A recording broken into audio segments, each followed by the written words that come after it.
안녕하세요. 올해로 결혼한 지 8년 된 40대 중반의 여성입니다. 남편과는 여행을 하다 만났는데 당시 남편은 소매치기를 당해 오도 가도 못하는 상황이었어요. 그걸 제가 도와주면서 통성명을 하게 되었고 그게 인연이 되어 영화처럼 결혼까지 하게 되었네요. 이미 남편과 제가 만나기 시작했을 당시 남편이나 저 두 사람 다 나이가 많았습니다. 뿐만 아니라 구구절절 밝힐 수는 없지만 여러 가지 제약들이 있어서 남편과 오랜 고민 끝에 아이는 갖지 않기로 했지요. 이는 결혼 전 양가 부모님께도 알렸던 부분이라서 제가 이 일로 시댁과 부딪히게 될 거라고는 상상도 못했네요. 결혼 준비는 어떻게 했냐면 당시 남편이나 저나 안정적인 직장을 다니고 있었고 모아둔 돈도 꽤 있었어요. 그도 그럴 것이 남편이나 저 두 사람 성격이 크게 돈 쓰는데 취미가 있는 것도 아니었고 어수선하고 북적이는 걸 좋아하지도 않아서 술자리도 즐기지 않았거든요. 취미생활이라고 해도 크게 돈 드는 일은 안 하다 보니 자연스레 저는 저대로 남편도 남편대로 돈을 모으게 되었던 것 같네요. 아무튼 그래서인지 본격적으로 결혼 준비를 하는 동안에도 양가의 경제적인 부분에 있어서 도움을 받을 필요가 없어서인지 여러모로 어려움이 없었습니다. 남편과 저 두 사람의 생활만 놓고 본다면 이 좋은 결혼을 왜 진작 안 했을까 싶을 만큼 알콩달콩 잘 지냈어요. 하지만 어머님이 뜬금없는 요구를 하시면서 남편에게 처음으로 싫은 소리를 하게 되었네요. 결혼한 지 1년쯤 되던 때였습니다. 하루는 어머님이 저와 데이트를 하고 싶으시다며 연락도 없이 저희 회사 앞으로 오셨더라고요. 살짝 당황했지만 그래도 기왕 오셨으니 맛집도 가고 근처 구경도 하다가 커피를 마시러 갔지요. 카페에 도착하고 나서야 어머님께서 갑자기 제 손을 잡으시더니 사실 하실 말씀이 있으시다며 저더러 이제 놀 만큼 놀았으니 슬슬 애를 가지라 하셨습니다. 당신 아들, 그러니까 제 남편이 몇 대 손이고 어쩌고 하시면서 말이에요. 순간 숨이 막히고 가슴이 답답해졌습니다. 제가 어머님께 처음 인사드리러 갔을 때 분명히 딩크로 살겠다고 말씀드리지 않았냐. 어머님께서도 저희 둘만 잘 살면 된다 하셔놓고 왜 갑자기 말을 바꾸시냐 했어요. 그러자 하신다는 말씀이 그래도 둘이 같이 살기 시작하면 마음을 바꿔먹을 줄 아셨답니다.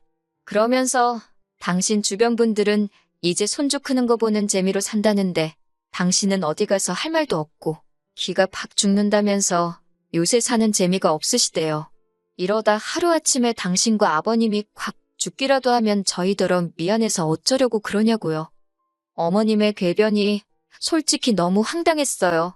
저는 어머님께 아무리 그러셔도 못 낳는다고 선을 그었습니다. 벌써 제 나이가 얼만 줄 아시냐. 남편 나이는 또 어떻고 여러모로 걱정되는 바가 많아서 처음부터 안 낳기로 한 거다. 마음을 바꾸시라 했네요. 그러자 어머님께선 제가 이렇게 이기적인 줄 몰랐답니다. 당신 아들도 당신이 잘 아는데 실은 애를 가지고 싶을 거라나요? 그런데 저 때문에 안 갖는다는 게 분명하다며 제가 못된 거고 이기적인 거고 나쁜 거라시대요. 결국 어머님과의 데이트는 엉망이 되었고 집에 돌아온 제가 먼저 퇴근한 남편을 붙들고 오늘 있었던 일을 이야기했습니다. 남편 역시 황당해하며 갑자기 어머님께서 왜 그런 말씀을 꺼낸지 모르겠답니다. 무조건 자기가 다 미안하다면서요.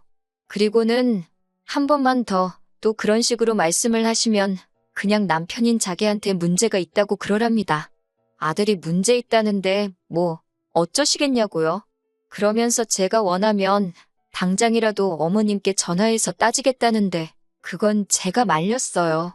지금 바로 그래봤자 아들 조종하는 못된 며느리 소리나 들을게 뻔했으니까요. 그리고 며칠 뒤 아버님의 생신을 축하하기 위한 자리에서 어머님은 또 다시 손주 이야기를 꺼내셨습니다. 저희가 생신 축하드린다며 용돈을 챙겨드렸는데 이런 거 다 필요 없다며 내년엔 손주 없으면 오지도 말라시대요. 그러자 남편이 크게 화를 내면서 자기 몸에 문제가 있어서 아이를 못 갖는 거라 했어요. 사실대로 말씀드릴 수가 없어서 어머님 아버님이 속상해하실까봐 못 갖는 게 아니라 안 갖는다 한 거라고 둘러대면서 말이지요.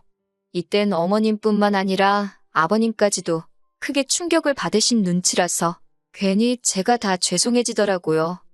그래도 덕분에 소위 어머님의 손주 타령은 멈춰졌습니다. 그리고 얼마 지나지 않아 집안에 생각지도 못한 소식이 들려왔어요.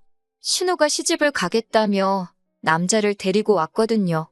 문제는 이걸 문제라고 하는 게 맞나 싶긴 한데 신우는 저희 남편보다 12살이 어린 동생이에요. 다시 말하자면 시집 가겠다 하던 당시 신우 나이가 25인가 26인가 그랬거든요. 근데 이제 막 전역했다는 23살 먹은 남자를 데려왔으니 시부모님께선 절대 결혼 허락은 못 해준다며 크게 반대를 하셨습니다. 비단 남자가 연하라서 그런 건 아니었고 조건 자체가 마음에 안 든다고요. 며느리로서 이런 말을 해도 될지는 모르겠지만 솔직히 저희 시댁도 크게 내세울 게 있는 건 아니에요. 그나마 저희 남편 하나만 소위 개천에서 나온 용이라고 해야 하나? 그래도 뭐 딸 가진 부모 마음이 그렇잖아요. 좀 더 괜찮은 남자를 만나서 편하게 살았으면 하는 거요. 그런데 신우가 데려온 남자는 시부모님 눈에는 그럴 만한 깜냥이 안 돼 보였던 모양입니다. 하지만 아무리 반대하면 뭐 하겠어요. 둘이 좋아 죽으니 결국 별 수가 없더라고요. 신우가 단식투쟁까지 시작하자 어머님 아버님께서 신우의 결혼을 허락하셨습니다.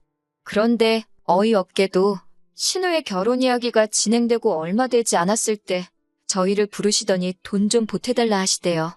원래부터 축의금을 500 정도는 생각하고 있었는데 어머님이 대놓고 돈을 보태라시니 처음엔 한 몇백, 진짜 많아야 1000만 원 정도 말씀하시나 했지요. 그런데 뒤이어 말씀하시길 애들 신혼집을 구해주면 안 되겠냐입니다. 까놓고 말해서 어디 돈 맡겨놓으셨냐는 소리가 튀어나올 지경이었어요. 하지만 결론부터 말하자면 남편이 자기 명의로 오피스텔 전세를 구해줬습니다. 대출이자 안 내도 되고 월세 안 내면서 사는 게 어디냐고 고마운 줄 알고 착실하게 돈 모아서 나가라고 하면서요. 전 솔직히 이런 남편의 생각에 찬성은 아니었어요. 남이 보기엔 돈도 남편이 번 돈이었고 어찌됐건 신우에게 꽁으로 돈을 준 건 아니니 뭐가 문제냐 싶을 수도 있지만 가족이고 친구고 경제적인 걸로 얽혀서 좋을 게 없잖아요. 하지만 남편이 그래도 자기가 장남이자 오빠니까 이해해달라대요. 그리고 신우는 얼마 지나지 않아 상둥이를 임신, 출산했습니다. 어머님 아버님께선 왔다 갔다 1시간이 넘는 거리를 오가시며 신우 애들을 봐주시기 시작하셨는데 제가 아는 한 이는 몇 년 동안 계속되었어요. 어머님께서 고생을 정말 많이 하셨지요. 게다가 이건 뭐 솔직히 제가 간섭할 문제는 아닐 수도 있지만 그 긴 세월 동안 신우가 어머님께 얼마씩 챙겨드린 것 같지도 않더라고요. 언젠가 한번 어머님께서 이모님한테 지들 밥벌이라도 하고 살면 소원이 없겠다고 하소연하시는 걸 들은 적이 있었거든요. 한편 저희 부부는 신우 부부에 비하면 저희 입으로 말하기 그렇지만 자식 노릇, 자식 돌이 제법 하고 살았습니다. 신혼애에 비하면 받은 건 일절 없었지만 그래도 할도리는 하고 사는 게 맞다 싶었으니까요. 제가 뭐 저희 부부가 이것도 해드리고 저것도 해드렸다며 하나씩 전부 다 말하자는 건 아니지만 능력이 닿는 한 시댁 친정 가리지 않고 성심성의껏 물심양면으로 해드렸다고는 자신있게 말할 수 있어요. 그런데 이런 게 신우 눈에는 저희가 돈이 남아돌아서 그러는 걸로 보였던 걸까요? 언젠가부터 시부모님한테만 쓰지 말고 시조카도 좀 챙기라며 저희에게 이것저것 요구를 하기 시작하대요. 처음 시작은 사소한 것들이었어요. 저희 부부가 백화점을 간다고 하면 자기도 데려가 달라고 통사정을 해서 몇 번 같이 간 일이 있습니다.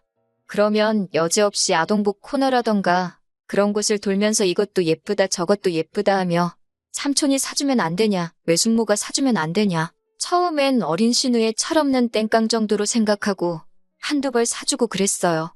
그랬더니 언젠가부턴 옷에서 끝나는 게 아니라 무슨 장난감이 어떻고 저떻고 결국 부담스러워서 언젠가부터 백화점 간다 소리를 절대 안 했더니 아예 대놓고 계절도 바뀌는데 애들 패딩하고 부츠 하나씩 사주면 안 되냐 그러대요.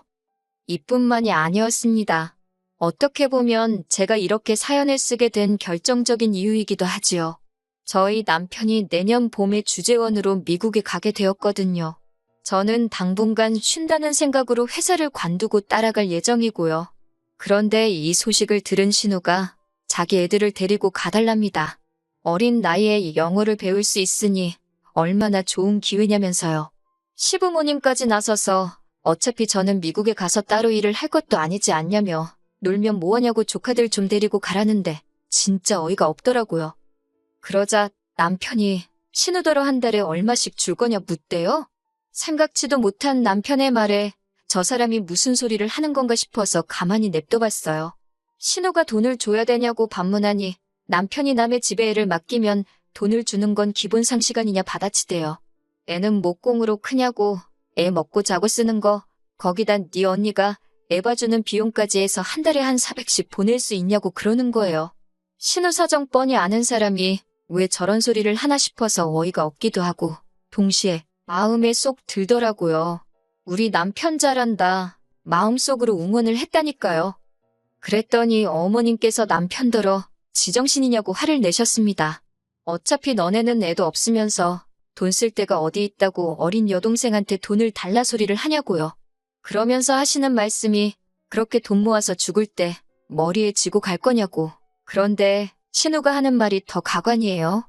저희를 보면서 오빠랑 언니 죽으면 어차피 그 재산 다 쌍둥이 거 되는 거 모르냐입니다. 그러니까 그 돈 조금 일찍 준다 생각하고 데리고 가달래요. 정 귀찮아서 안 되겠으면 애들 좀 크면 해외로 유학을 보내줄 거냐입니다. 제가 신우더러 제가 애를 안 낳는 게 신우네 애들 케어해주려고 안 낳은 거냐 따졌습니다. 쌍둥이를 어떻게 키우건 뭐를 해주건 나는 관심이 일절 없다고 아가씨가 알아서 해주라고 사부쳤고요. 남편도 신우더러 정신 똑바로 차리고 살라며 화를 내더니 한 번만 더 이거 해달라 저거 해달라 말 같지도 않은 소리 했다간 집에서 내쫓아버린다고 엄포를 놓대요. 그렇게 일이 마무리되었다 생각하고 집으로 돌아왔습니다. 그런데 그날 밤 바로 또 신우에게 연락이 왔어요. 전화기 너머로 서럽게 울면서 말이지요.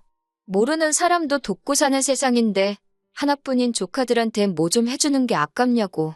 자기가 인터넷 찾아봤는데 저희 재산, 저희 죽으면 다 조카들 거 되는 거 맞다고. 여기까지는 아까도 다 했던 이야기지 싶어서 저도 그냥 옆에서 듣고만 있었어요.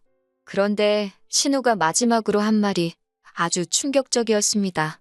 오빠인 남편이 먼저 죽고 새언니인 제가 남은 재산 가지고 다른 남자랑 재혼이라도 하면 자기 애들은 불쌍해서 어쩌냐입니다. 사람 이름 모르는 거라며. 그러니까 새언니가 반대하는 거 다 안다면서 새언니인 저 모르게 자기하고 쌍둥이 좀 챙겨달라나요? 자기는 믿을 사람이 오빠밖에 없다면서. 기가 차고 코가 차서 남편을 쳐다보니 남편도 당장 터질 듯이 얼굴이 벌개져 있더라고요. 그러더니 전화기에다 대고 야, 이 미친 엑스라고 욕을 하더라고요. 이후로도 정신 나간 엑스야 뭐야 하면서 너 왜 이렇게 됐냐고. 이따위 생각이면 2번 다시 연락하지 말라대요. 족하고 나발이고 니 때문에 꼴도 보기 싫다며 사는 오피스텔도 당장 팔아버릴 거니까 이사갈 각오나 하고 있으라며. 저는 저희 남편이 그 정도로 화를 내는 걸 그때 처음 봤네요. 그리고 정말 남편은 다음 날 아침 날이 밝자마자 부동산에 가서 오피스텔을 내놨습니다. 정말 단단히 열이 받았구나 싶대요. 그리고는 남편이 저만 동의해준다면 우리 둘 죽고 난 뒤 재산은 어디 암센터 같은데 기부해버리고 싶다길래 그러라 했어요. 이후로 신우는 여전히 앓는 소리 하면서 지 오빠는 무서운지 그리고 지가 뭐라 짓거렸는지 제가 모른다고 생각하는지 저한테 언니 하면서 연락을 해옵니다. 저는 들어주는 척은 하고 있지만 아무것도 해줄 생각은 없어요. 그리고 죄송하지만 어머님께도 마찬가지예요. 정말 명절이나 생신 그런 날을 제외하고는 이제 매달 드리던 돈도 드리지 말자대요. 남편이. 그간 남편이 늘 단호하고 믿음직스러운 모습만 보여줬기에 이번에도 남편만 믿고 따라갈 생각입니다.